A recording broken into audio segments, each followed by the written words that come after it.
Welcome to 2-Bit Encryption, the officially unofficial podcast for Mr. Robot on USA. I'm Jim. I'm a.ron. We have seen Season 4, Episode 9, titled Conflict.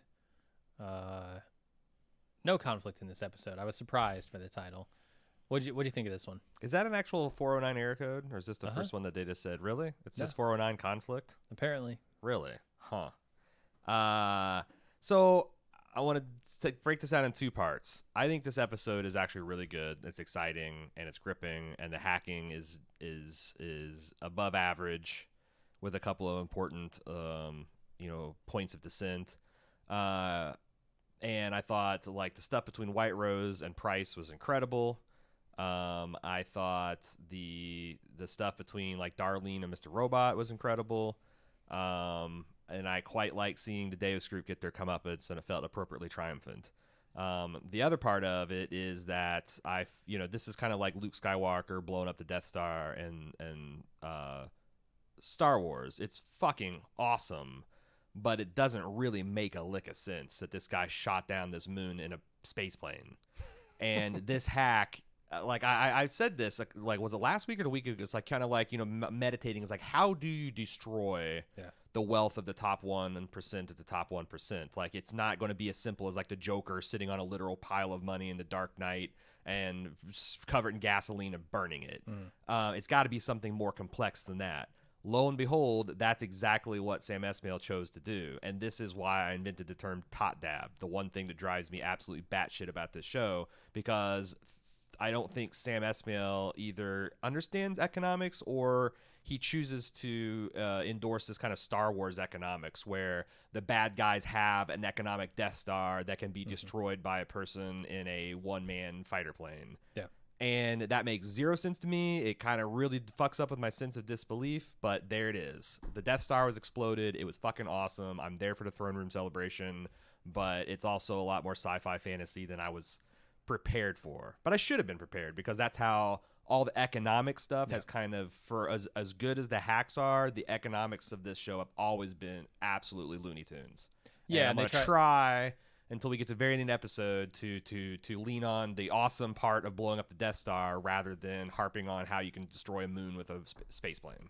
And I have to say that I'm pretty sure Sam Esmail understands that this is not real. This is not how truly wealthy people would be hurt financially. But because I understand it, like there's no way I understand something that Sam Esmail doesn't. But about economics or technology or filmmaking, any of that stuff. So yeah, I think this is a conscious choice he's making, and I don't know if he's making it because he thinks it doesn't matter to the story, and the story he's trying to tell doesn't rely on the fact that like this is super realistic. But it is a little strange given how sort of realistic this show was supposed to be, right? Like in many other ways, in the psychological aspects of the show and the hacking aspects of the show, they take great pains to actually portray it in a very realistic way. They don't do that with the economics, apparently. Like I don't know. Well, my question to that in response is, then what's the point? I mean, obviously a point of entertainment is to entertain, and Mr. Robot does that very well, but this, as much as any other or maybe more so than most entertainment, seemed to have something that was trying to say.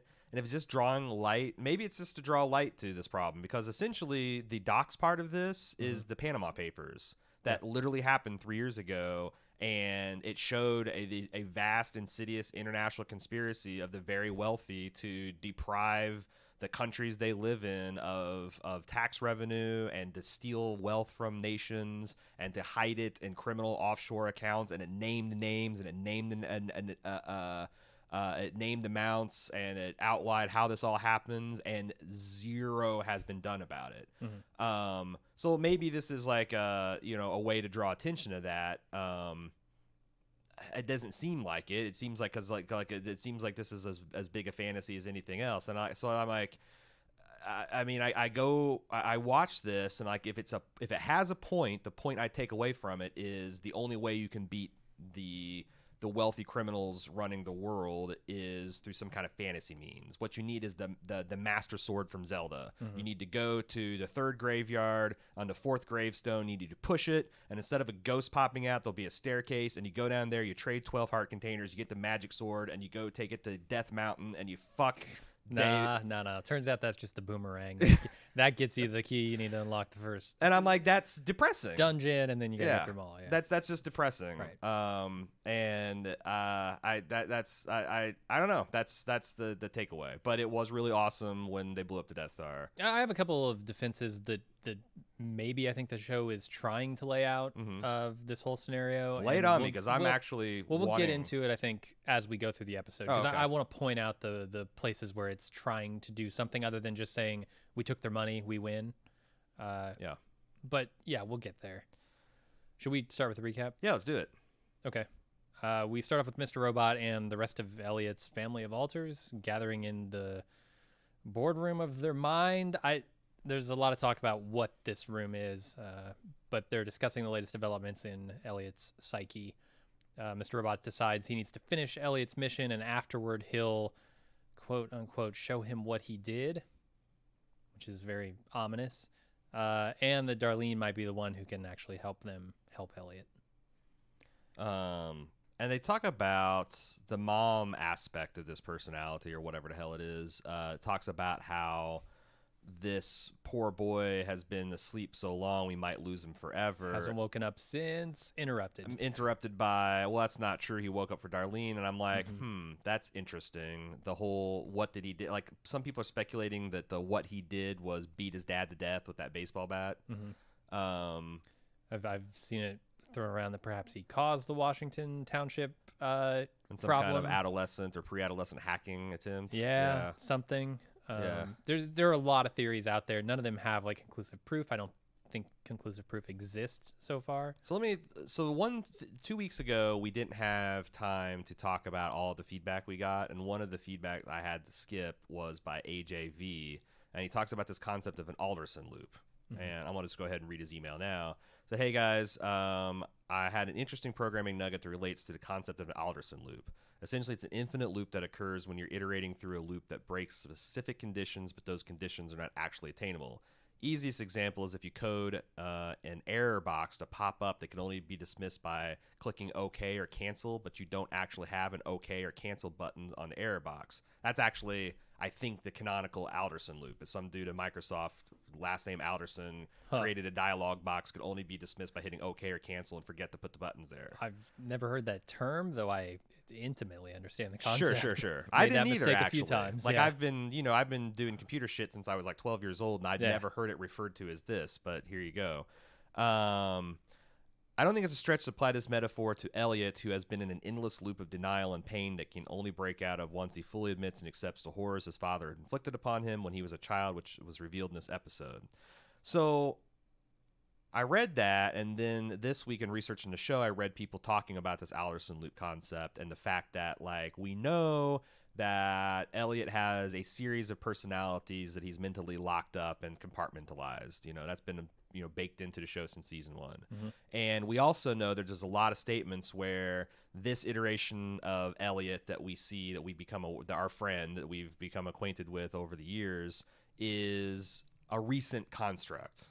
I think Darlene or Angela mentioned that he was born a month ago. He's so fresh that he forgot that he's Darlene's brother and tried to kiss her. There's a lot of things that he doesn't have. He has vague awareness of his own past history, and people are always correcting him. So there is an interesting, compelling theory about how this Alderson loop is almost like the concept in Memento.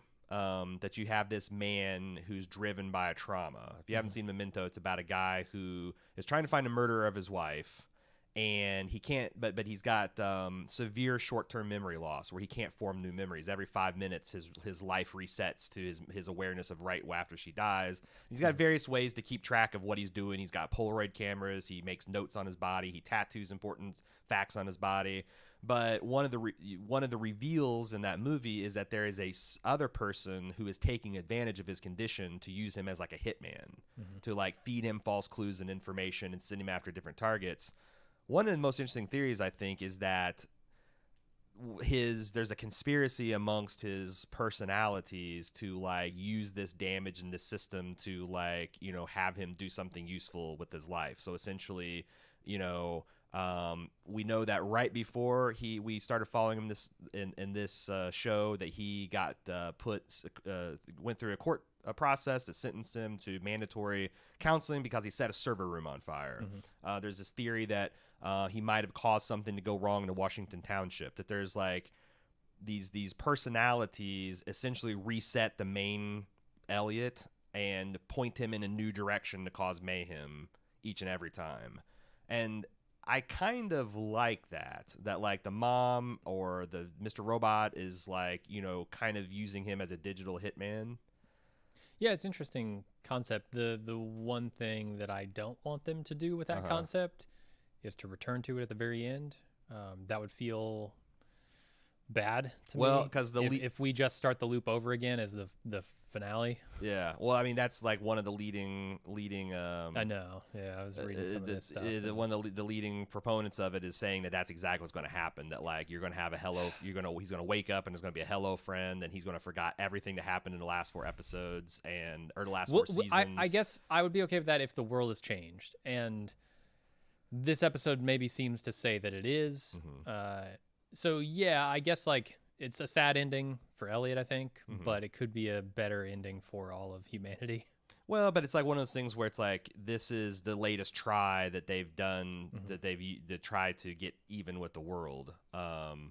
So it's like maybe but they want to help Elliot. Like I believe Mr. Robot when he says he wants to help. Would the personality that is sticking him in this loop be like his mother or young Elliot or another alter that we're not privy to yet? Because you have like the kid aspect of him. I don't know. This third identity is very mysterious, and I also think that it's a mistake to refer to them as just 3 because clearly his mom is part of this, and clearly you've already got 4 identities right now. Right. So like I don't know what that. There's the idea that this kid Elliot is like his, you know, that was the part of him that got frozen when Mr. Robot split off and started to protect him, and that there's this I guess this theory that I like the most is that the third version of Elliot is kind of like the true adult Elliot, who's kind of, you know, aware of all but they try to keep him locked away because maybe he's the craziest one of them, or he's the one that like tends to fly off, and I don't know. Yeah. But angry Elliot is what people why call don't you like if so? I just don't really like big reset buttons on shows. Yeah, but is the name Alderson is pretty fucking damning. I know. You know, really that's a loop that you cannot escape from. So like I hear you on that. But the thing is like I also think there's a way. I also read an interview with S-Mail this week that claims that there's a 2-episode block. I think it's the final 2 episodes that he envisioned and scripted out as a feature film. And they've sort of worked this season backwards from those. And the whole Mr. Robot concept of a series has been to like, you know, work up to that feature film kind of thing. And I could easily see a feature film like Memento being just kind of like closed loop that you could just see resetting over and over and over again. And it would be weird. So it seems to me that that's just the direction we're going to head down to. And that can be awesome. Like I said, Memento is fucking mind blowing. It's a great film. But I don't know. I'm more okay with that in a film because I've invested 2 to 3 hours of my time. But when I've invested 4 years, 5 years of my time, I want a satisfying conclusion to that. Not something that's going to make me say, well, I guess the main character's fucked and he's stuck in a loop. Oh, well. Well, it's satisfying because like it could something be like really depressing and soul crushing and satisfying because I've personally experienced that. But I really, for me, that is not the reset button. The reset button to me is not satisfying. Like anytime you're looking into a snow globe, anytime it was all a dream, anytime I agree that's stuck in a loop and you can't get out of it, like all that stuff. I'm not saying it's bad writing. I'm just saying I don't particularly prefer it. All right. Fair enough. I hope that's not the way this goes. But I think the idea of Elliot being stuck in a loop is interesting and probably right. I just hope he gets out of it. I hope this is the final iteration of that loop. Yeah, the opening shot of this of Mr. Robot going down that long blue corridor, I thought was amazing. In fact, when I first started watching this episode, I was looking down, fumbling with something I forget. I was dismissing something, hadn't fully engaged my attention, and I kind of caught on this horn of my eyes. I thought that like they somehow did a digital morph when he was walking towards us, and then like when he went into darkness, that they smoothly just blended him together, walking away. So it looked like he just kind of walked to the middle and then walked back, and came. And I thought, like, holy shit, that was amazing. And then I kind of annoyed they didn't, because there is that hard cut where they go from back, and I think they could have done it, and that would have been really trippy and mind blowing. But it was it is a beautiful looking shot, and it's a trippy way to open the episode. And I will say that this stuff is the thing I think I'm most invested in. Like Elliot's character and his development is far more interesting than, you know, robbing Deus Group blind, because it's been, I think, expertly told, and it feels real. It feels you know, it feels grounded. It feels very relevant, and it's got an emotional punch. So, and coming into this season, I wouldn't have guessed that's what I would be most invested in. Correct. I was still very much on board with like, what is White Rose's plan? How is this hack going to go down? Those are the things that I really wanted to see. Now I'm more about, how does Elliot live his life after the fact? After he knows the facts, right? So yeah, it's exciting, and to the point where I've sort of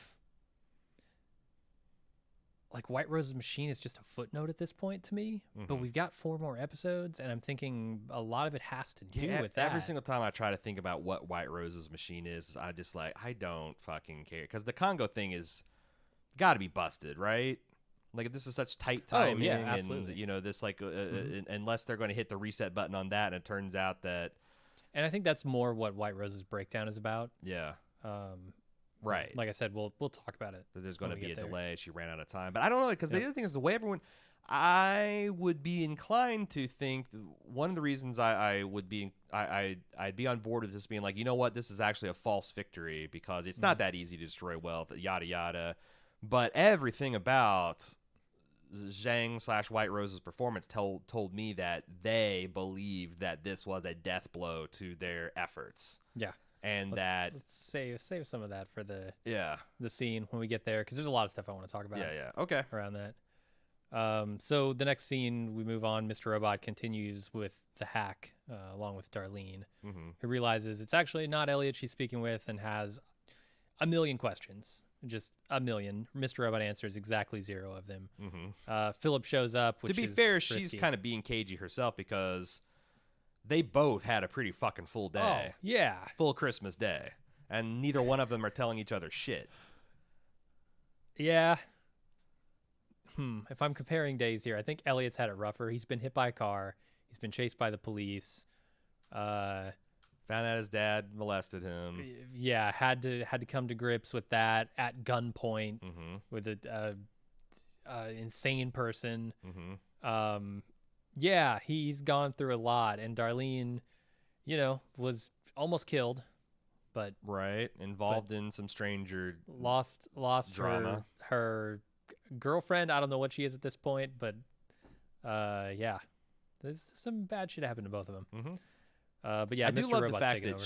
she can tell just by the sweetheart. It's the one word. Like, I immediately knew when he said sweetheart before they turned the camera around to Darlene. I'm like, oh, she's gonna recognize that. But I also think that like that was the straw that broke the camel's back, rather than, like, because her whole demeanor was kind of like, there's something off here to something off here, and I like the fact that people that know Elliot can tell immediately when it's and even like Vera, they've done a great job with that. You know, when Kristen Slater took over the wheel in that episode, like Vera right away knew, like, oh, this is not Elliot anymore, and I think that's really cool. And they sell that just with, you know, swapping out actors, but they've also done it a time or two when like Elliot has to do it, you know, from a perspective where we don't get to swap out to Kristen Slater, and it's great. It's great. So Philip shows up, which is extremely risky, and he asks for a favor. He wants Elliot to destroy White Rose's machine using a thumb drive that he claims has everything he needs to know. Is this separate from the Congo project? It is, yes? The machine? Is the machine the thing that's in the Washington Township power facility? That's a good question, because I've always viewed the Congo project as a machine, because you need to ship it. But we it's have seen a massive possible. machine, and like if Yeah, I don't understand what the USB key had nothing to do with the hack. Like Elliot didn't No. open it, he didn't look at it, and it's now there post hack, so he can go through it. so like if what they did this episode would have destroyed the machine, then what the hell is Price doing here? I think that this is like a two-step type of thing. Like, Oh, absolutely. okay. Yeah, this had nothing to do with destroying the machine. So you do now think the Congo project is separate from the machine? No, I think they could be one and the same. Well, then how did fucking up the shipping of it permanently not like? Why did Philip have to come in to specifically say? Oh, I see what you're saying. Yeah. Okay, so this hack does fuck up the Congo shipment. Yeah, it's like if a house was on fire and Elliot was going to go put it out with a fire truck, and Philip Price was bankrolling that project, and he says, "I need you to do a favor, make the house wet." Like, okay, I'll do that. But I think there's Philip. an assumption built into that. The Congo thing is off now because their money has been stolen. Isn't it? Why would that be the case? Okay, well then you're are making me wait till the end of the episode to make that argument, but like, well, I'm just questioning, like, what are these funds for? Are these funds to bankroll their lifestyle? Are these funds to bankroll specifically the Congo project? And if they're not for the Congo project, then why does this affect the Congo project? I mean, my argument is they are for the Congo project. She needed it for. I don't know that that's true, but I do think the Congo project is in jeopardy now because of what Darlene did, the audible that she calls in this episode. Like, doxing them, I think, is the more destructive thing to the Congo project than taking the money in their bank accounts. That's wild. That's wild to me. Okay. Well, we can discuss it further. Yeah, okay. Philip makes the claim here that what Angela wanted all along was to destroy this machine. I feel like that is very much not what Angela wanted until maybe the very end. Yeah, always when wanted. Philip talked her into believing that White Rose was a fraud. Agreed. I think that's her final disposition, but like, yeah, it wasn't. Philip has a distorted view of Angela, in my opinion. Oh, of course. Throughout this entire episode, but they don't play it like that. Toward the end, they play it like Philip has known Angela better than White Rose did the whole time. That's possible, but not better than Elliot or Darlene or anything like that. Or us as an audience member. It's like I just don't agree with his assessment of Angela in this scene. It's hard to say because like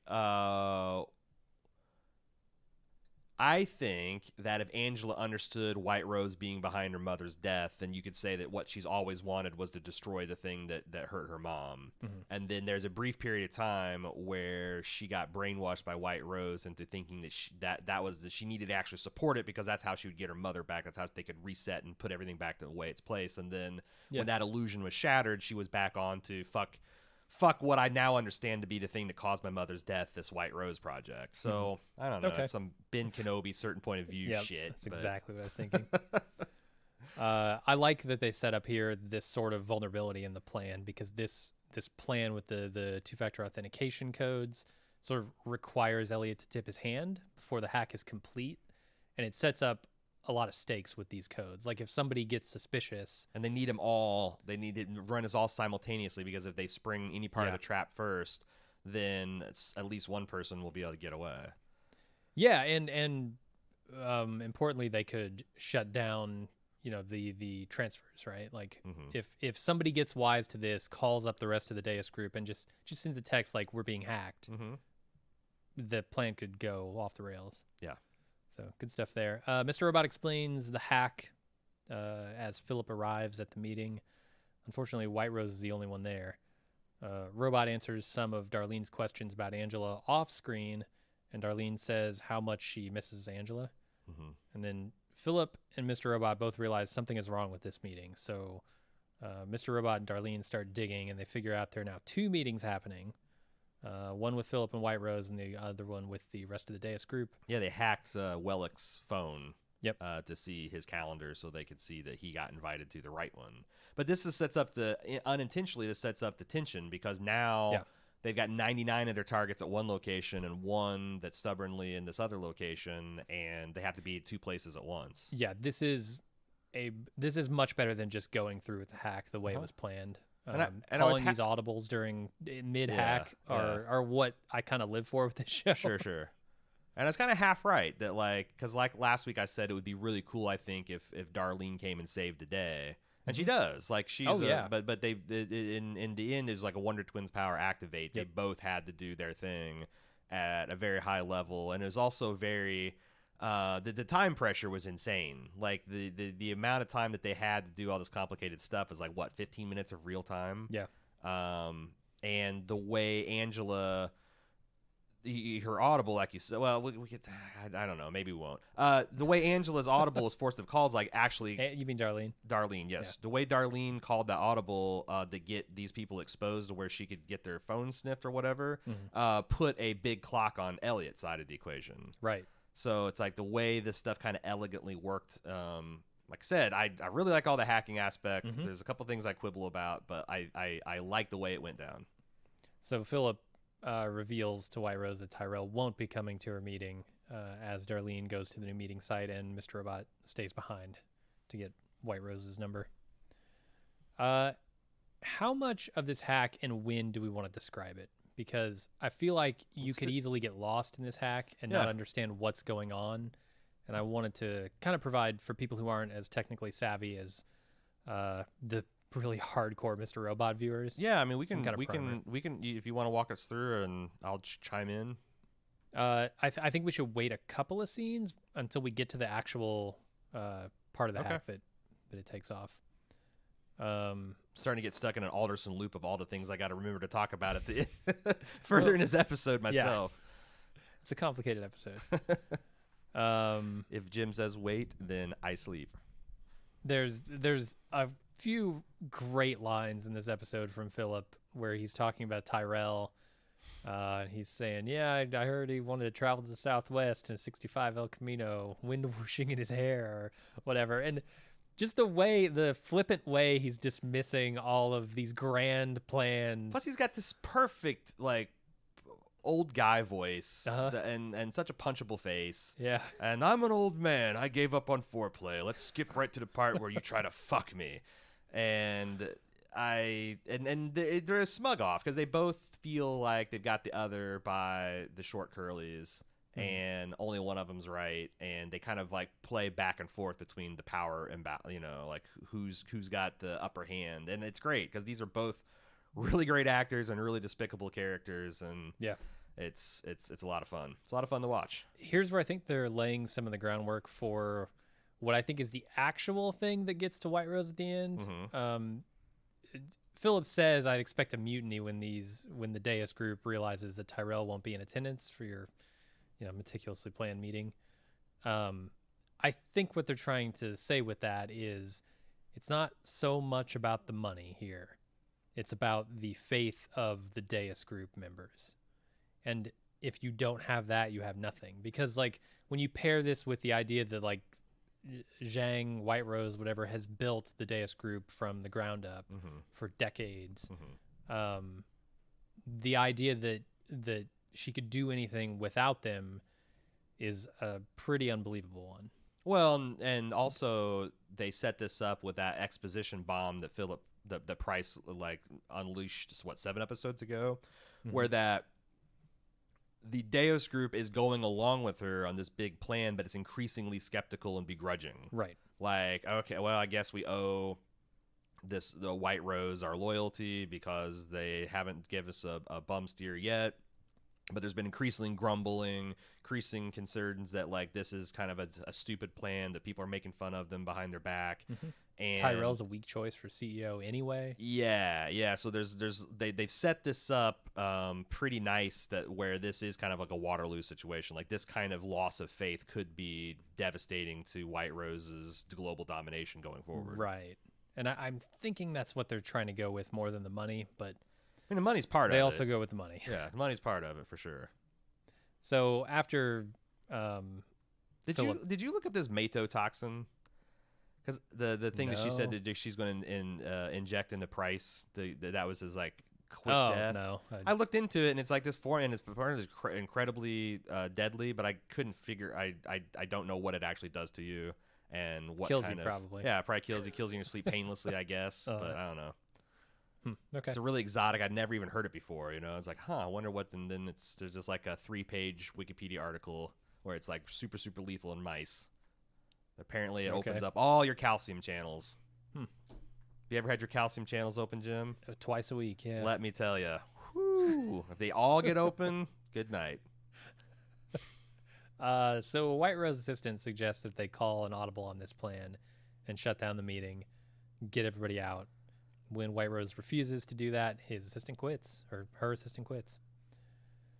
Did this no one has little... ever picked a better time to quit a job, by the way. Right? Like, this is the last chance. The last train is leaving. Yeah, last chopper out of Nam right here. Did this seem ridiculous to you that this junior, like this Grant 2.0, Grant come lately, is just going to, in English, dress White Rose down and rage quit and then, like, tee up Philip the whole, like, I don't know, Zhang, but, like, it's bad management when your employees either storm off or blow their brains out. Yeah. Like, she's been so disrespectful to White Rose up to this point, and I compare that to, like, the relative pins and needles that Grant had to walk on, and he still got his brains blown out. Mm-hmm.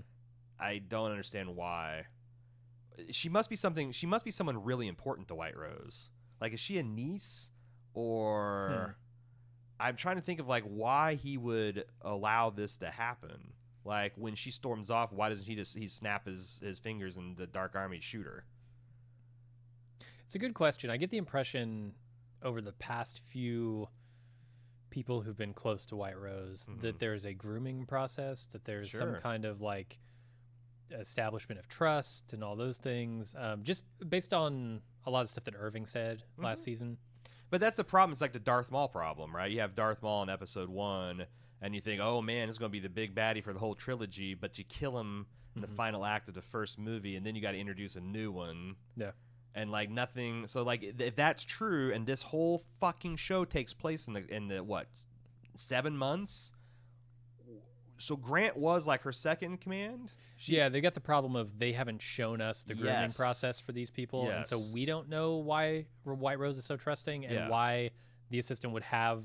Yeah, in like, what, 6 weeks, or like a couple of months, you know, she would go from replacing Grant to, like, being able to say, fuck you, I quit, on the eve of her greatest triumph. Yeah, they're asking us to assume a lot. Yeah.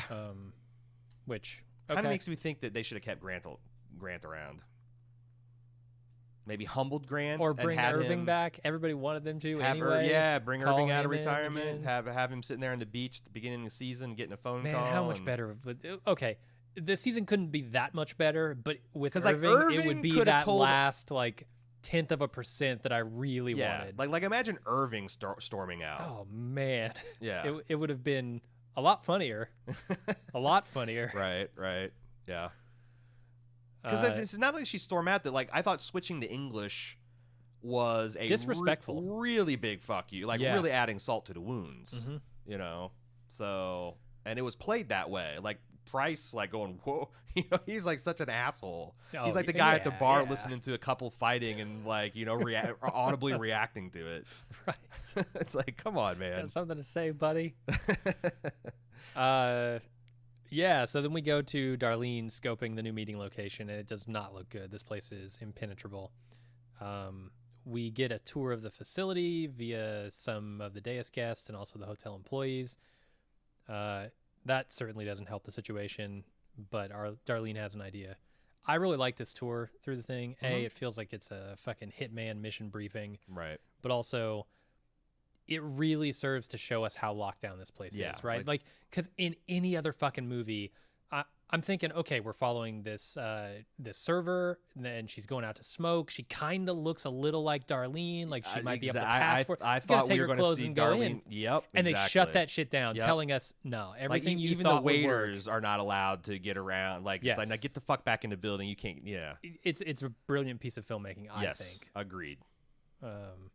There's also some stuff in here, other things we get to see, such as the back of what I think is Donald Trump's head. I couldn't tell. Snatching those hamburgers with his little tiny hands. Yeah. I saw a comparison of him picking one up versus the other guy. I mean, so I got two minds of this, because I think, number one, Donald Trump would be flattered to be considered a part of the Deus group. Yeah. Because the top 1% of the 1%, yeah, because I don't think he's there, and I don't think he's that important. But they did establish in previous seasons the fact that like White Rose might be throwing her money and her might behind Trump because he would be, a useful idiot for them. Yeah. So like, okay, maybe he is being allowed to hobnob and all that because he's going to be the president, and that's an important arm of their portfolio. So yeah. But the way it was filmed though is more like he was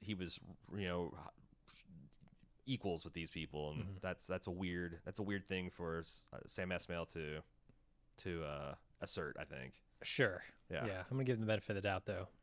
Is probably like a Home Alone 2 situation where he just really wanted to be part of the party.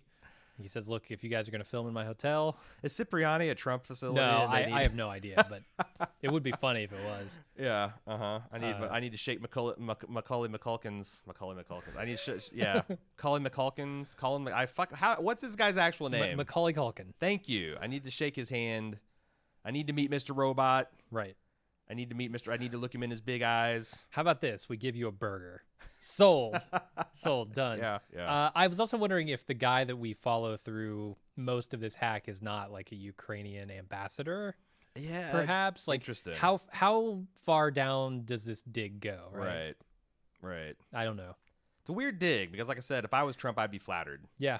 It'd be like being in like the on the boardroom of Spectre in a James Bond movie, like weirdly flattering. If you're like a Russian oligarch, like you want to kind of your ego must be flattered to be like in a James Bond film. Same way here. I mean, I'd be flattered if I was in a James Bond film. Shit, yeah. Even as a villain. Call me Daniel Craig. So we go back over to Mr. Robot, who calls Philip's phone, and White Rose answers. White Rose tries to convince Mr. Robot, and then Elliot, who shows up, that Angela is still alive and that she can prove it. It almost works on both Elliot and Philip, but Elliot has absolutely no reason to trust White Rose and tells her to fuck off. And then he gets a message from Darlene telling him to turn on the TV, and he sees a new fsociety video doxing all of the deus group, sending the meeting into a panic. Mm-hmm. And White Rose into a panic. This is literally a less stylish Panama Papers, though. Like the whole secret files and all that stuff that actually Imagine happened. if the Panama Papers were accompanied by a cool video of a person. I kind of wish they were. Yeah, instead of this like meek disclosure to respected journalists, just like fucking get the Guy Fawkes mask out. Some theater. Yeah. Get some entertainment in there. Sex it up. Sex it up. Maybe that's what what Sam's trying to say. Is like we gotta be louder and stupider about how we go about use our own business tendencies toward the idiotic and the sensational to really sell the stuff. Yeah, could be. Do you want to talk about like Philip and Elliot and Mr. Robot like kind of being almost sold on this, like half sold on White Rose's assertion that she can prove Angela's still alive?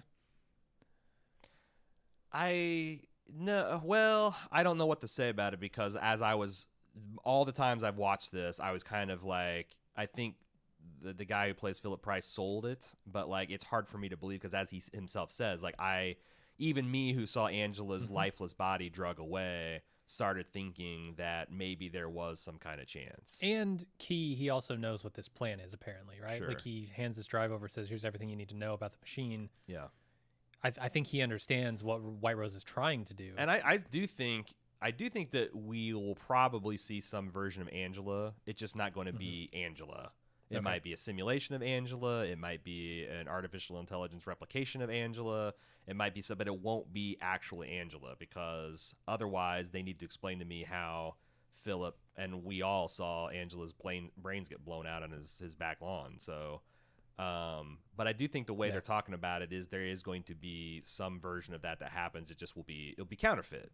It'll be an illusion. It'll be a fantasy that she's selling while she gets to inherit the entire. But there's also something there, like we were talking about a couple weeks ago, where is there a possibility that we might overall be for the societal changes that White Rose is trying to, bring about the Earth? I don't know. Because he makes fun of this, like, this new world you want to usher in. Well, the last time we talked when we saw her articulate the new world she wanted to usher in, it's a world that would tolerate people of differences, like, transsexual people, transgendered people rather, homosexual relationships, like things that I'm broadly like, okay, I don't know if I would want to like hijack trillions of dollars in the world's governments to bend that to my will instead of just through reason, discourse, and persuasion and pleading your case in democratic institutions. But like it's a Magneto situation,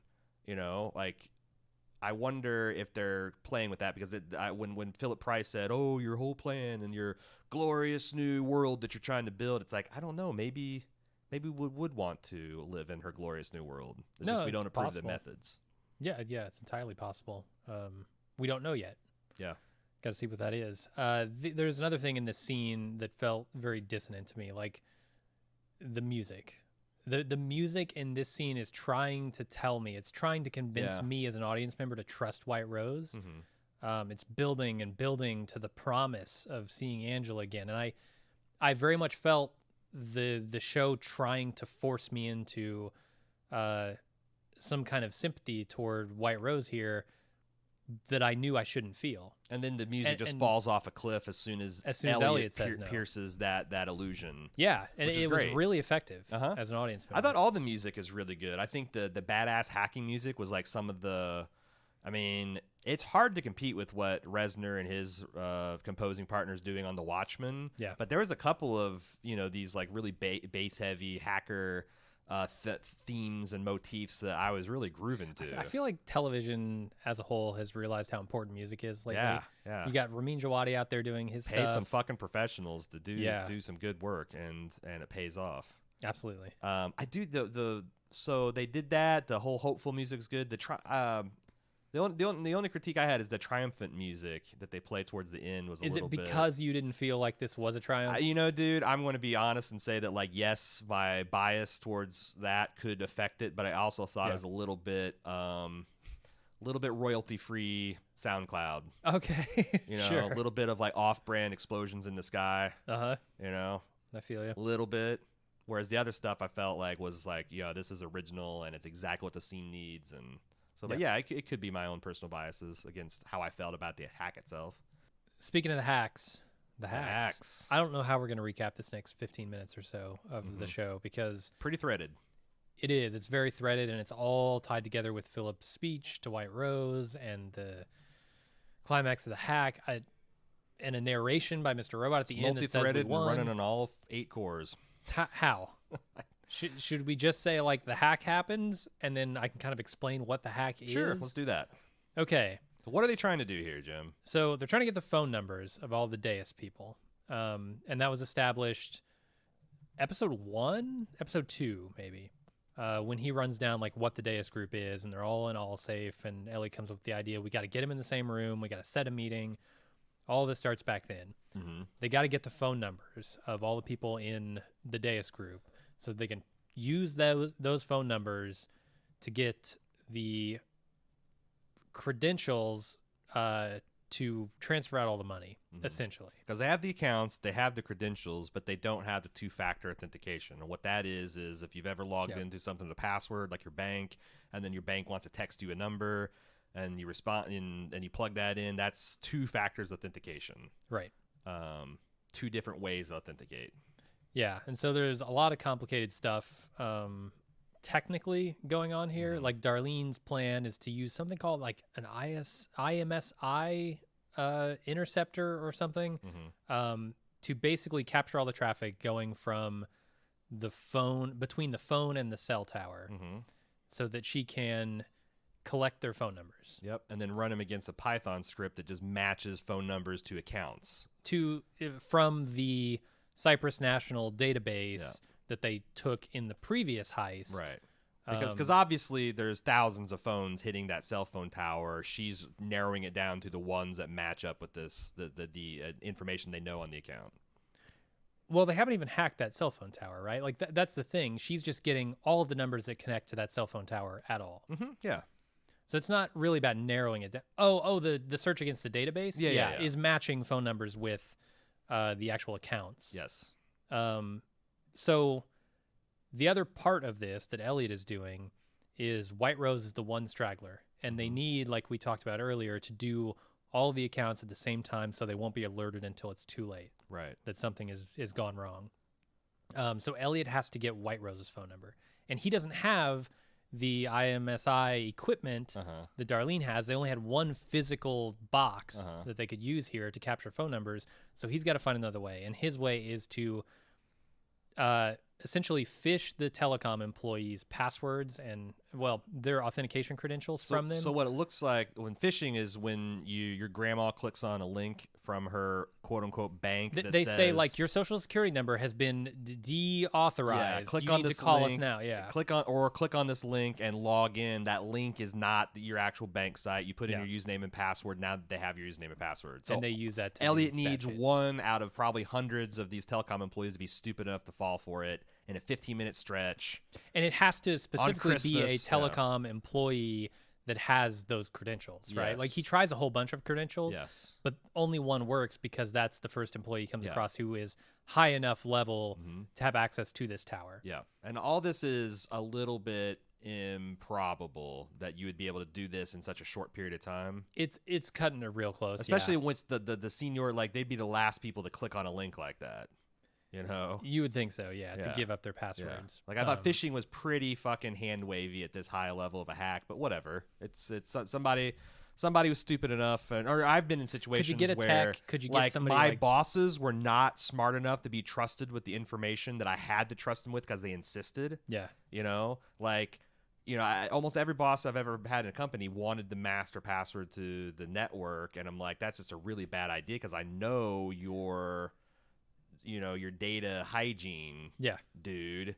And it's a bad idea, but there's a trust element, and so, like, maybe the vice president of cell phone operations is the idiot that did it on Christmas Eve, and he's got the authority to go in there. But yeah, so and they did say how, like, high stress and high stakes and last fucking minute this all was. So and they really ramp up the tension too, because it's not just a matter of like, well, we'll get access to the cell phone tower and have White Rose's number. No, they have now thousands of numbers all connected, like you said, to this one cell tower. They don't know which is White Rose's, so he's got to send that over to Darlene so that she can at the same time run it through the database, find the match, and then at the same time run all 100 transfers. I also thought it was funny, just as a programmer myself, is like that nothing went wrong, and also like little touches, like Elliot, even though he's doing this all in like little sleep and last minute, had like still enough like professionalism to have a special thing. They like do a countdown of how many he's got and make it all turn red when he's got 100 of them. And, like that's some nice bells and whistles you put in your last minute slapdash hack that nobody got. There's no string transformations or concatenation problems. Yeah, I mean, a lot of people are like, I can't believe she's doing this all from her phone. I couldn't fucking do that. Like, oh my phone. god, it's really cool that the cell phone tower's database was exactly the format they needed it, even though they planned on this Python script planned on just reading these phone numbers off of the air. Like, there's real life that nothing works this cleanly, but I mean, it makes it super. And also Elliot and Darlene are super hackers, so there you go. True. They're leaping tall buildings. But that's basically it.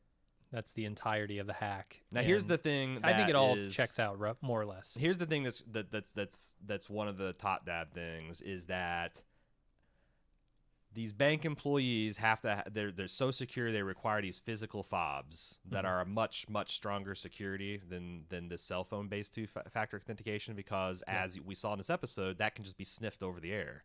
You know.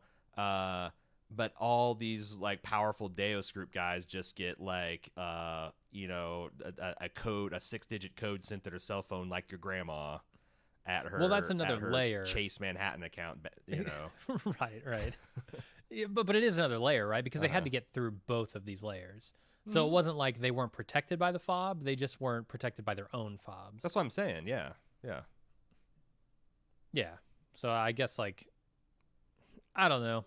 It's borderline. I'm willing to give it to him. Sure. Like, I've seen. I got bigger fish to fry, Sony, so I'm the way I'm saying. A global corporation like Sony gets hacked, and you see that they have in their fucking database unencrypted credit card numbers and passwords and shit. And I'm like, how could a company this big that knows the importance of their data and the ramifications of losing that data ever store data like this? And yet they do. So, like, I don't know. how much security is too much security? I think When does that's it a become great so question for the Dark inconvenient? Army to think about, and I think the Dark Army is different from Sony Entertainment, but I agree, but Yeah. also the Dark Army is the Dark Army, and no you one can be you don't perfect. fuck with the Dark Army, right? Yeah. And if you do, they have other means yeah. to come after you. So like, I don't know. Well, we'll see. We'll see how much means they have when they're fucking broke. Yeah, completely broke. So I was a little surprised, and we talked about this a little bit in the last scene, but Elliot is clearly like shook by White Rose's promise. When he talks with Darlene in this scene, you can tell that like he doesn't want to say too much because he knows that he was just about to at least hear White Rose out before Darlene calls up and says, "Hey, check the TV." Yeah. The way they portray it is almost like Saruman from Lord of the Rings, where it's like he's got this silky voice and it's almost magical. Like, you throw down your swords in front of him, even though you know it's a bad idea. It's wild that both Elliot and Price almost fell for this. Like, it's like he's so charismatic and Price explains it as like, his greatest weapon is to use people's own regrets against them and weaponizes regret it to destroy. predator. Yeah, regretator. I don't have a problem with that.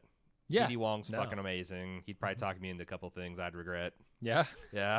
Like hacking, like oh yeah, hacking. That's what it is. Like sure. turncoat on the FBI, that kind of thing. Yep, that's what I'm talking about. So there's also an assertion by Philip that Elliot truly hurt White Rose. And the only one who could. And the White Rose believes it too. Why? Like, this I've goes never back quite to the father, understood. the son, how obsessed she is with the symmetry. Like, it's like some kind of flaw in her weird way she sees the world, that like Elliot is this product of this tool. He's a second generation tool that she herself created. And I guess I've never quite gotten my head around it. I don't either. Like, it's borderline. I wonder if that will, because I think this is the core of the mystery, such as it is in the show, is like, why was Mr. Alderson so important? Why is Elliot then so important? Why is he the only one? Why does it have to happen now and not 3 months from now? But scenes like this tell me that I should already know the answer to that question. Well, but and I don't feel like I do. Price, I don't think Price knew. He says, I've always suspected that he's the only one that can hurt you, and like this is a confirmation of his private theory, but like we don't know why he thought that.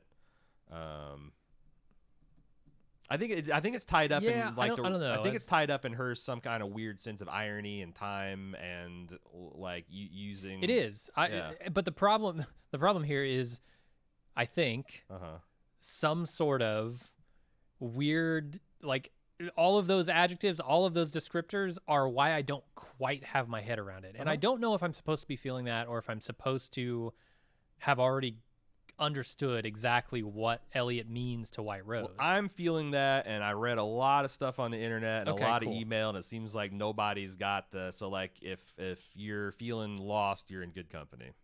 Okay. And if somebody, like if one of our audience members understands this, feel free to write in and let us know, because I'm super curious. So another thing about this scene is I think that the account overdrawn messages that show up on White Rose's phone are a little silly. There are an awful lot of them. I don't know why they're even going off, unless they ran this script too many times and they're trying to pull $140 billion out 15 times in the span of 2 seconds. I think it's a little bit of lampshading the fact that like Asmail probably knew he's flying a little too close to the sun here. It's like the idea that White Rose would have all of his her liquid assets in a single account is mine, like let alone a single bank, let alone a single account. So having multiple accounts firing off, and then maybe if I'm a super duper billionaire, I've probably like you know how many ticky tacky transactions you get. Like yesterday, I bought a Red Bull at a gas station for $2.50 or something like that. Like imagine that at a billionaire scale. There must be money just flying in and out of accounts all the time. So if you took it 1 to 0, it would instantly start like. I don't think I would have alerts set up on my phone for account overdraws because it never fucking No, happens. that's right? the funny thing. Like she's got some kind of overdraft protection or like yeah. you know, She signed up for that. She clicked the checkbox. It was like, oh yeah, if my checking account ever goes, like the Cyprus National giving her face, like you just approved 100 F-16 sales in Saudi Arabia. Or if you made this purchase, then press C to confirm. Right. You know, it's like, does she get that kind of stuff too? Yeah, they shut down her card. You just bought 5 tons of lithium in the Congo, but we see that you just had stake in New York. A foreign transaction. Yeah. Right. Did you travel? Reply yes. Cyprus National's fraud prevention team is hard at work for you. Yeah, it's bullshit. It is fucking silly, but what else? You needed it had to happen this way so you get the shots of everybody being angry and so Philip Price could shine her on one last time. And he does a hell of a job. Maybe the best line of the entire episode is where he says, "You didn't lose. You just ran out of time," which is got to be oh man, yeah. That's a direct assault on the thing she prides herself the most. Yes, mm-hmm. I absolutely love it. And it's really just poetic too, because like Philip took what White Rose cared about the most. Like White Rose shot him, but Philip didn't care about his life. Philip won the game of spite, right? And he got some sort of I guess revenge for killing Angela. Yeah. And beating him was more important than winning himself. So which he said seasons ago. Yeah, it is wild that the main villain of season 1 got like a triumphant end. You know, I guess it's kind of like Darth Vader throwing Palpatine down the reactor chute. Very much. Yeah. And I didn't think I wanted to see that 2 seasons ago. We just need to see Angela show up in a taxi and, you know, pull him in and drive him off and burn him on a funeral pyre. Oh boy, that really fuck with every perception I have of this show. Yeah, I want to see the Death Star blow up, man. Okay, we got to talk about this narration from Mr. Robot at the end, because the hack goes off. Philip breaks this news that now, White Rose is broke. She causes White Rose to personally gun him down in the streets in view of anyone walking by. And Mr. Robot sort of narrates his victory, and he says, and like that, Rome falls. No more Deus group, no more top 1% of the top 1%, no more controlling every piece of our lives, no more playing God without permission. We took them down, all of them. This all feels too storybook to me. No, this is why this is ridiculous, because the top 1% of the top 1%'s power does not rely on the liquid wealth that they have in a bank account. It relies on the assets they own. It has nothing to do with money. People with that much money don't give a shit about money. That's not, I don't think that's true, but it's like their power is not entirely based on their money. It's the assets they own, the companies they own, the favors that they owe, the information that they know. That's what they care about. Yeah. And they use money to acquire those things, but like if you took all of the money away from, you know, like you drained all of Jeff Bezos' bank accounts next day, he would just convert $1 billion of Amazon shares into liquid cash the next day, and he would be back in business. And he would call in all the favors of his buddies. Yeah, and all the logistics companies he owns, all the companies that rely on Amazon, like he would have so many allies that he could call upon. Right. That the idea he's not going to get the account overdrawn messages because he's going to be on the phone with his banker going, don't worry about that. No. And the banker's going to go, fine, okay. Yeah. No, to like destroy, like to do that in like a single night would require like an act of terrorism of which the world, and it would cause so much, like you'd have to destroy entire companies, entire like thousands of airplanes. The 5.9 hack is actually closer.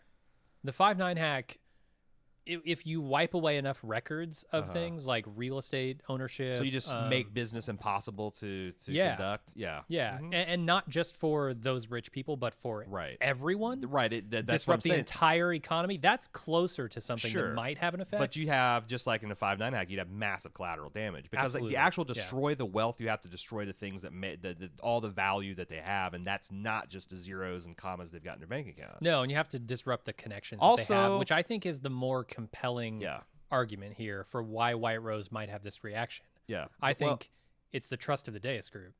Yeah, I mean, means more to her. This Congo project is what means something to her. Sure. The Deus group is helping her with that, and But why now this that is she's lost the faith of the Deus group, Yeah. they'll no longer help her, and therefore this Congo project is in jeopardy. Yeah.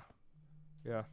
I mean, I the other thing, there's a lot of other things, because I feel like if this happened, like, so I think what you're supposed to understand is that they took this money and transferred it into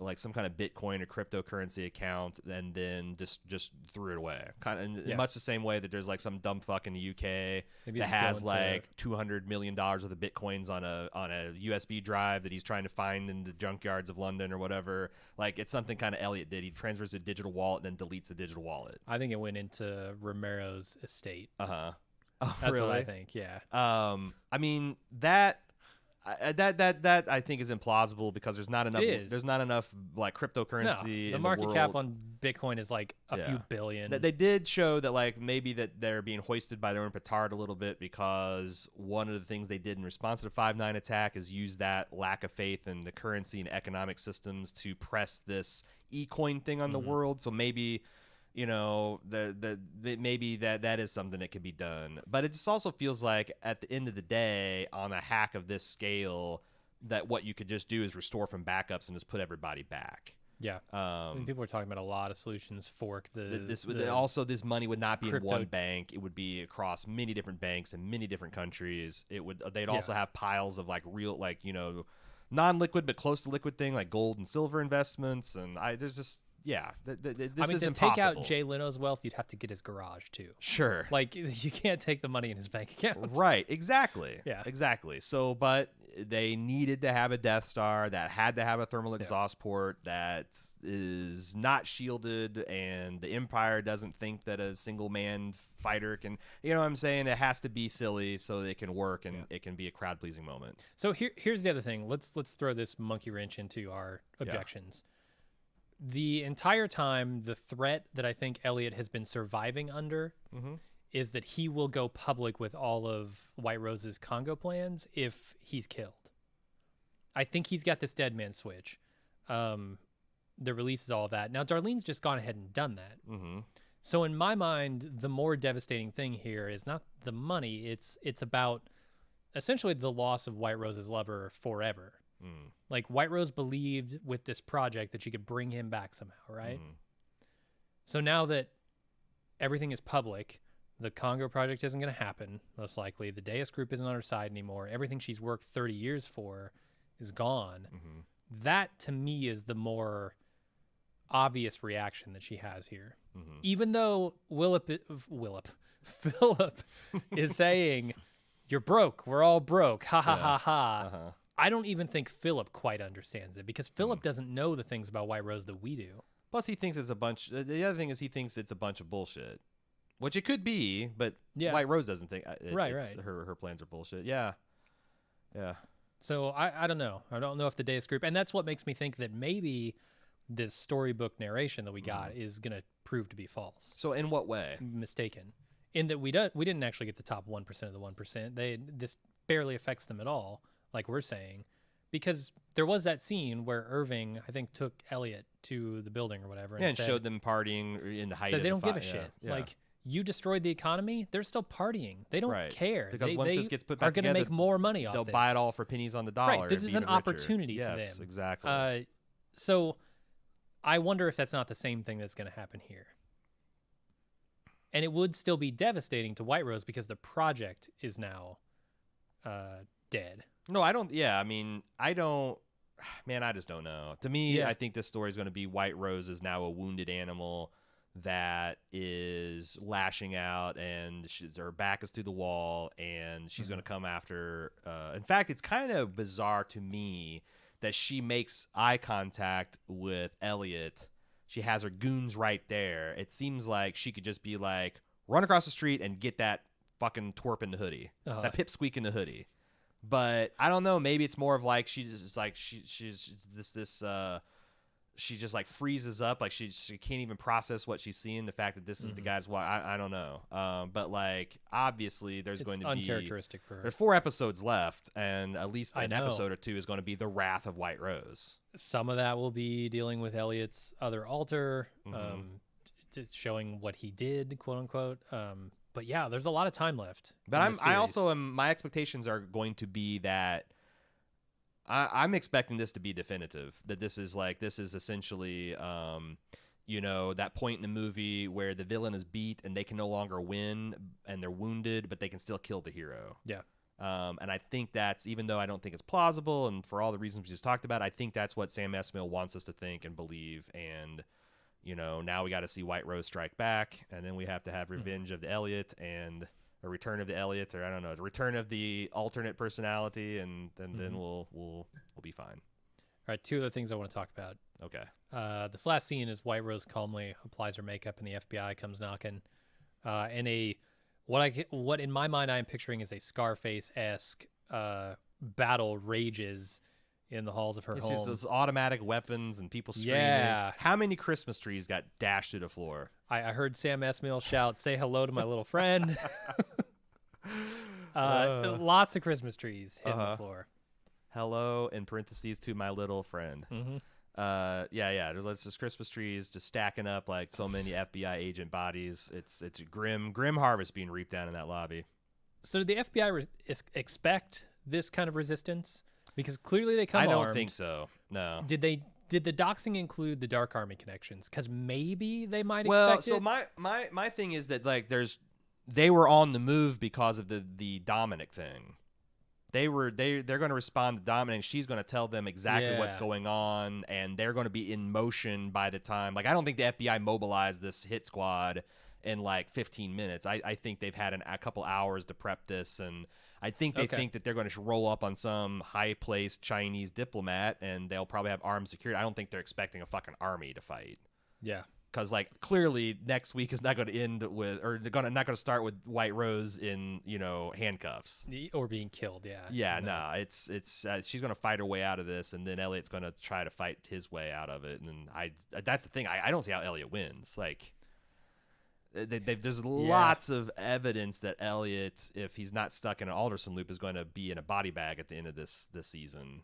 There's been a lot of death howls aside. There's been a lot of hints that it doesn't look good for him, and I don't see it either. Like, she's got nothing to lose. There's no reason for her to keep from killing him now. In fact, every reason to do it. And the only way he survived at this point is because he always has been able to pull something out of his ass or prove his usefulness or something like. And she's just not going to hear it anymore. Yeah.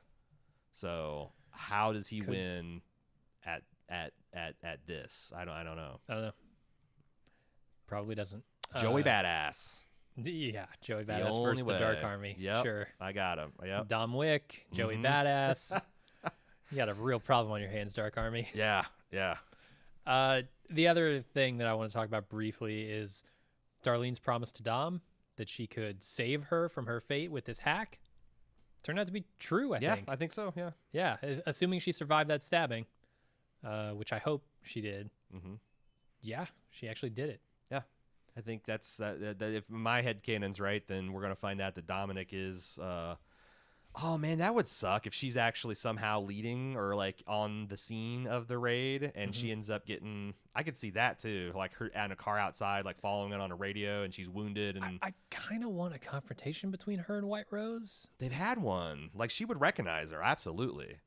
She walks out of that like whatever compound. Like they talked in China. That was the whole like clock speech, and they met. So, like, if they walk out and they see each other, I think that White Rose would be like, Jacques, I forgot about that. Am I wrong? Did I imagine that? No, I think you're right. Okay. Yeah.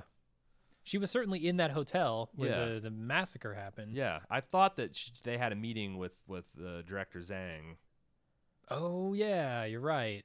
I forgot about that scene. Yeah, and I don't know exactly which scene it was, but I do know that they have met. And I think that it would not be implausible for them to recognize each other if they met on the street. So, but I don't know. Dom's probably in a hospital, so he'll probably be fine. Yep, probably. That's it. That's all I got. That's all I got too. Shall we get to write the feedback? Let's do it. You can send feedback, of course, to robot@baldmove.com or get on our forums, forums.baldmove.com. Let's start it with Adam H. During the last scene in the last episode, request timeout, I noticed more than even before the all safe sign that now says AI safe, prominently featured behind Mr. Robot. got me to thinking, as I don't think it's by accident, that maybe the last personality is in fact an AI that Elliot has already built and doesn't know about. I keep thinking that Elliot, as a flesh and blood person, could not possibly defeat an organization such as a Dark Army, even if he took all their money. But what if Elliot, with the help of a final personality built on an AI, or maybe the AI being the third personality itself, or even crazier, Elliot built an AI with multiple personalities that couldn't easily be thwarted even against something like the Dark Army? Defense in depth. Do you think there's any there? Is this whole series taking place in an artificial intelligence consciousness on his laptop?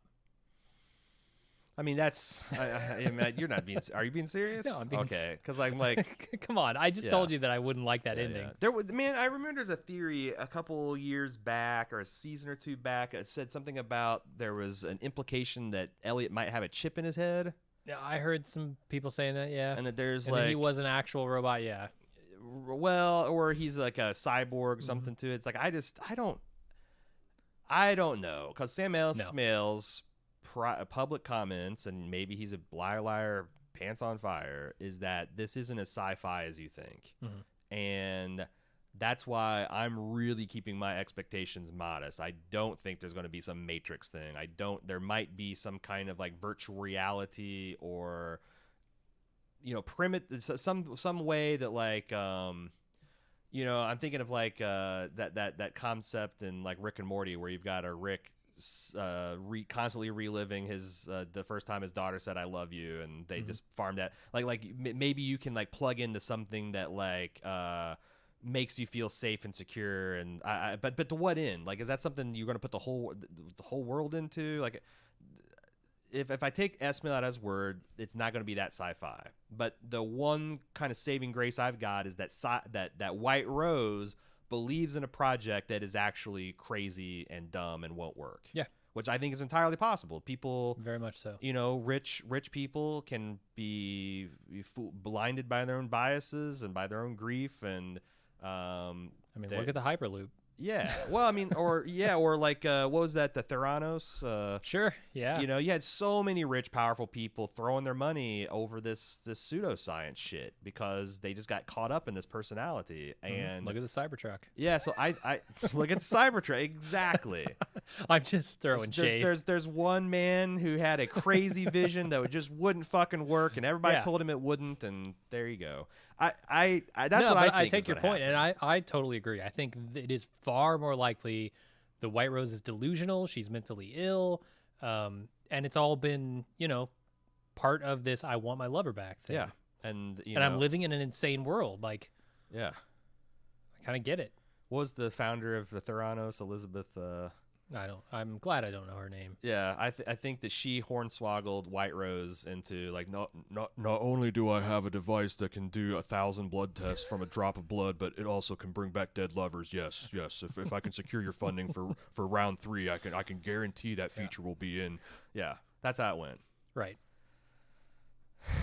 And I'm gonna miniaturize it so it'll fit on your desktop. Yeah. It'll resurrect your lovers with something the size of a thimble. The size of a thimble. It's just a 3D printer that just prints a plastic cast of their in some kind of garish color. Oh, yeah, it's like a hot pink. Yeah. Or it's like it just 3D prints some kind of like not even like a real good love doll, just like an inflatable one. Its main feature is it blinks. Like, the eyelids move. Look. Yeah. Tom W. Watching the big reveal in episode 7 of Mr. Robot's origins as a protector of Elliot from his father's sexual abuse made all made sense, given what we know about his role in Elliot's young life, as well as the role he's played this season. But it's hard to go back to season 1 and understand why it was this part of Elliot that was instigating the takedown of E-Corp. Was this all a way to channel Elliot's anger away from the realization he was molested, and his father may not have even been killed by the Washington Township Project? Otherwise, the retcon doesn't feel like it tracks through all 4 seasons. Yeah, doesn't Christian Slater say something to that effect in this episode in the beginning? He says something like, I needed to give Elliot something to do. Yeah, and this is kind of like where I was going with the Memento comparison, that you've had a aspect of his personality hijack him to do these things. Or maybe, there was this theory that we talked about a couple weeks ago that like Elliot's father didn't die at the Washington Township plant. It's just that he Control-C, Control-V, copy and pasted that for his father's death that he knew from his best friend as a way to not talk about what really happened to his father. And it could be that like he's doing all this for Angela, that this is something that he's doing because he can't help himself. He can't, there's nothing he can do to get justice for himself. His father's dead. The crime's already done, but he can avenge Angela's parent. I think there is something to that. But no, I don't think that his repressed anger at his child sexual abuse is literally being taken out on E-Corp. I don't think there's a connection there. So anyway, moving on to Kirsten. I feel like the show would be making a fatal error if it turns out Angela's not actually dead, especially in light of the most recent episodes. At the end of the previous episode, Elliot made statements to Mr. Robot, to us, and to himself that he would not want to change the past, even though it's monstrous and tragic, because then he wouldn't be who he is. White Rose just tested that sentiment in this week's episode, and Elliot responded in the way I hoped he would, with the lovely, timely assist from Darlene. However, I've seen some upsetting theories about Angela's return after this episode. Elliot has just begun to attempt to cope with his past by integrating it with himself instead of constantly ignoring its existence and pushing it away. Bringing Angela back would fly directly in the face of his budding progress for Elliot. Or this budding progress for Elliot. Her death happened, and that's final. The consequences of her death need to be dealt with. Trotting Angela out like some carrot on a stick is regrettable, but I choose to look at it this way. We got to see that Elliot is growing as a character, and it was in a way that tipped White Rose's hand, revealing how desperate she was when she realized this hooded pipsqueak was actually in the process of springing an effective trap on her. I'm pretty sure that Angela's not coming back in a literal, real sense. She could come back in some kind of phony, fakey, counterfeit, sci-fi simulation way that could really play on Elliot's fragile emotions, but I think the Angela entity that we know is absolutely dead. Yeah. No. I'm with you. Unless Sam's been lying and she got replaced by a clone when she went in to be interviewed with her younger self, and that clone is the thing that came back and got killed, and that they haven't hinted at clones in this show. I know. That's what I'm just saying, that like that's the only answer. I don't think that's going to happen. That's the only way like Angela could literally come back, as if like what we thought was Angela for like 2 seasons was some kind of bullshit replacement, and the real one's back in cryo sleep. This was Watchmen. That would make Sam Esmail a giant fat liar. Yeah. She might be. Who knows? We'll see. Lucas G. I know this has come up a lot in previous seasons, but in this episode there does seem to be another connection to the book or movie of Lolita. Darlene transfers the Deus' group's money to an account by the name of Dolores Hayes, which of course is the name of the 12-year-old girl referred to as Lolita. Has been in the all novel. Series. Let's note, like that's nothing new. Well, but they're going to get to something. Okay. There's additional similarities I would like to go over, Jim, and then use the ending of Lolita to propose an ending to the show. The protagonist of Lolita is an unreliable narrator, like Elliot, who uses a pseudonym. He falls in love with the 12-year-old girl and basically spends the entire book trying to sleep with her, eventually marrying her mother and becoming her stepfather. I've never read Lolita, and I hear it's a serious work of important fiction, but every time I see someone discuss the plot, I'm like, how? Like, how is this not just the world's highest class kiddie porn? Right. Like, what the fuck, man? He doesn't want to full-out rape her because he's fucking classy. So instead, he finds a way to manipulate her into sexual favors, a.k.a. grooming. Now, we know the main... Classy. Yeah, I know. Yeah, he's careful massacre of the bourgeoisie. He doesn't... Oh, where am I at here? Oh, yeah. Now we know that the main cause of Mr. Robot, the book seems an even larger inspiration of elements in the show. The book has a fictitious preface by a psychologist stating that this psychologist is presenting a memoir, which is an actual story. This idea of a story in a story resonates with a lot of the show, I believe. The show has actually done that, like the whole Alf thing, you know. Finally, the conclusion, the protagonist dies of a heart attack in jail after killing a different man who groomed Lolita. But I don't believe Elliot is modeled after the protagonist. I think he more closely resembles Lolita, and she dies in childbirth on Christmas Eve, which would put us right around this time of year, although, of course, the timelines don't match up exactly. I think, therefore, that the third personality of Elliot is the real Elliot, and since he has been sleeping so long, it still has the mindset of a child. And the birth of this third personality will kill the Ramy version of Elliot, and maybe the Mr. Robot alter as well. Basically, the Alderson Loop theory, Elliot will reset and begin his loop again, or exit the loop if it's a more of a happier ending. That seems reasonable to me, and seems to fit like a lot of thematic things. Yeah, that's what I was thinking. And yeah, like for whatever reason, Lolita's been all up, and I mean, there's been like constant references to that, both the movie and the book. So interesting. Yeah, I like the idea. I don't know what to add on to that. It seems like you've pointed out all the stuff, and not having read Lolita, I don't know. So good job there, Lucas. Thanks for taking a bullet and reading Lolita, so I don't have to. You're on a list. You're now on a list. Doug L says, this episode opened with what, to me, seemed like a clear reference to the Portal video game series. Did you see that one coming, Jim? In that game... Are you talking about the signs on the wall? Yeah. Yeah. In the game, you awake to find yourself in an AI-run test facility where you escape using a gun that shoots portals to solve puzzles and traverse environments. Specifically, you fire a gun to create a blue portal and an orange one. Walk into a blue one, you come out the orange one, vice versa. Beginning of the episode, Mr. Robot walks down a long blue hallway and emerges in a more orange-toned environment. Notably ahead of and then behind Robot is a symbol that looks strikingly similar to the game's logo of a person going through a portal. What's more, the blue and orange seem close to particular shades of those colors used in the game. Doug L is exactly right. He's 100% right. But what does it mean? It's like if they put Space Invaders or Pong or something somehow in the episode, what would it mean? There was a claw machine in the F-Society. Right. So why does it matter, Jim? Why Doug does L it? says. Yes, I've been nursing the idea that this show is about hacking. So White Rose's big machine should fit into that motif. It made sense that the machine could, in some fashion, hack the physical universe. But the episode's cold open suggests Elliot did something and recently woke. It would make sense that a sexual abuse survivor would craft a virtual world as an escape from that horror. This could explain White Rose's desire to use a device to break free from that world into another where, for example, her lover and Angela would really still be alive. What do you think? Is simulation theory an option here? Or in Portal speak, is the whole cake a lie? Well, I mean the portals in Portal don't transport you in anything but physical space. So I don't know how you get out of this universe or whatever. Well, I mean, here's the thing.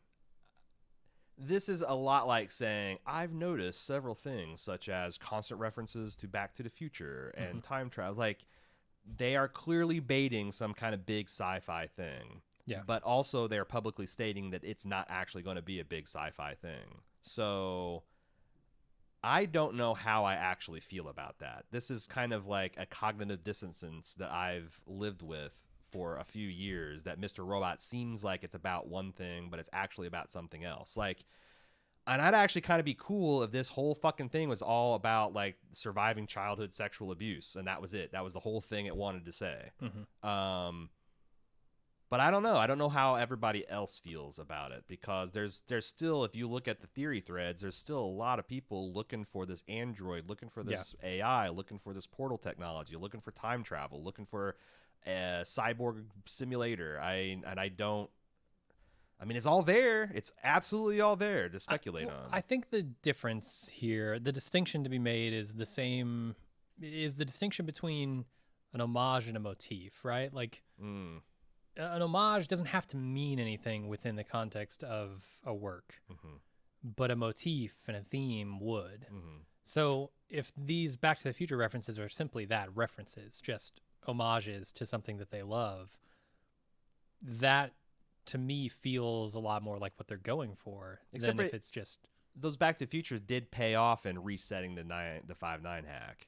Like, it didn't literally come true, but it metaphorically reset the plot. You know, like, there's a lot made that this season, especially in the early goings, went right down like very structurally and stylistically had a lot in common with the first season. And I think you can only tell the difference between the two in retrospect. Yes. So, like, we'll have to look back after the series ends. I don't know how much predictive power a reference has, right? And you can do anything. Like, there's not, like, there's some people saying, oh, if it's going to be like this, I'm going to be mad. If it's going to be like that, it's going to be mad. Like, it's more of like, is it good? Yeah. Did it make sense in retrospect? Is this going to be like best case scenario is this show is the most rewarding rewatch in the history of rewatches. Like, if all this Could stuff be. tracks and you watch it, like, holy shit, knowing what I know now, everything in season 1 is completely, everything in, like, even season 2 is much more interesting. Like, that is, I think, the brass ring we're going for, and it's all about the execution and whether it makes sense in hindsight, and how much exposition you need versus how much of this is organic. Like, I just want it to be well crafted, and the envelope of, like, honestly, if this is some kind of Matrix shit and it blows me away, I'm just as happy as if it's just a some kind of metaphor about how much being abused as a child can fuck you up, but also how much you can accomplish despite all those things. Like, there's so many different ways the show could end in a satisfying way for me. Yeah. So Same here. Sean H has the final question. I was wondering if you guys were doing a series wrap-up podcast for Mr. Robot like you've done for other shows, such as The Leftovers and Game of Thrones. I enjoy hearing you guys talk about television, Mr. Robot especially, but I know it's also a busy season. Oh, boy. Mr. Robot's ending comes at an inopportune time, and that all good things must come to an end. Well, Sean, today we got kind of sort of confirmation through a source that cited USA Network but didn't actually have a quote to point to that the final 2 episodes of this show are going to air back to back on December 22nd.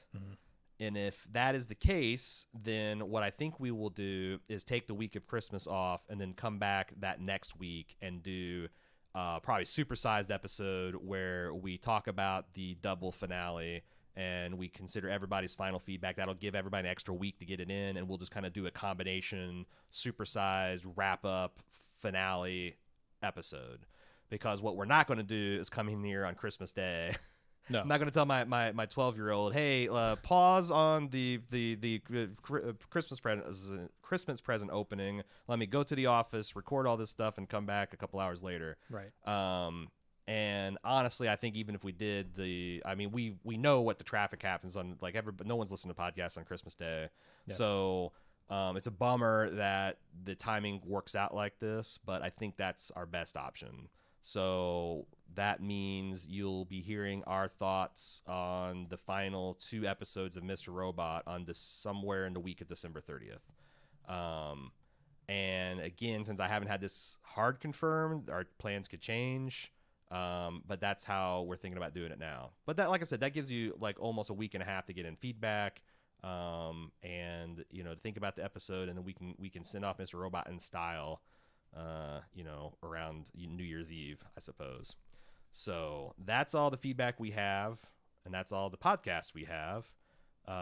We will be back next week, of course, with the next episode, White Rose's Revenge, which what I think it's going to be. Please send your feedback on that one to robot@baldmove.com. Also, forums.baldmove.com if you'd like to discuss any episode of Mr. Robot with your fellow fans. We'll be back next week. Until then, I'm a.ron. I'm Jim. See ya.